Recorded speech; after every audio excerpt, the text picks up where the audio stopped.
விஜய் அவர்களோட ஜனநாயகம் திரைப்படத்தோட இசை வெளியீட்டு விழாவுக்கு மிகப்பெரிய சிக்கல் கொடுத்து இசை வெளியீட்டு விழாவை நடத்த முடியாத மாதிரி திமுக பண்ணியிருக்கு. இதனால் விஜய் ரசிகர்கள் செம அப்செட்டில் இருக்காங்க. அதாவது தளபதி விஜய் அவர்களோட ஜனநாயகம் திரைப்படத்திற்கு ரசிகர்கள் மத்தியில் எதிர்பார்ப்பு ரொம்ப ரொம்ப அதிகமாகவே இருக்குது. இதுதான் விஜய் அவர்களோட கடைசி திரைப்படம். அதனால் ஒரு பெரிய எமோஷனலாக நம்பிக்கை இந்த திரைப்படத்தின் மீது இருக்குது. இந்த திரைப்படத்தோட இசை வெளியீட்டு விழாவுக்கு ரசிகர்கள் மத்தியில் இன்னுமே எதிர்பார்ப்பு இருக்குது. ஆனால் அந்த இசை வெளியீட்டு விழாவை இப்போ தமிழகத்தில் நடத்த முடியாது அப்படிங்கிற விஷயம் வெளியாகி இருக்கு. இதுக்கான ப்ராப்பரான பர்மிஷன் திமுக கொடுக்க மறுக்கிறது. அதனால் இந்த இசை வெளியீட்டு விழாவை தமிழகத்தில் நடத்தாமல் மலேசியாவில் வருகிற 27ஆம் தேதி நடத்த படக்குழு பிளான் பண்ணியிருக்காங்க அப்படின்னு சொல்லப்படுகிறது. அங்கே கம்ப்ளீட்டான பர்மிஷன் வாங்கிட்டாங்களாம்.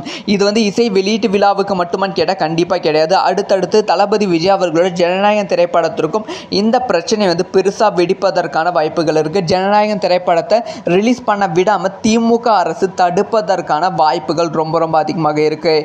இதை விஜய் அவர்கள் எப்படி ஹேண்டில் பண்ணி சமாளிக்க போகிறாரு அப்படிங்கிற விஷயத்தை வெயிட் பண்ணி தான் பார்க்கணும். ஸோ யாரெல்லாம் ஜனநாயகம் திரைப்படத்துக்கு வெயிட் பண்ணுறீங்க, இந்த மாதிரி இஷ்யூ நடக்கும்னு யாரெல்லாம் கெஸ் பண்ணீங்க, உங்களோட ஒப்பீனியனை கமெண்ட்டில் லீவ் பண்ணுங்கள்.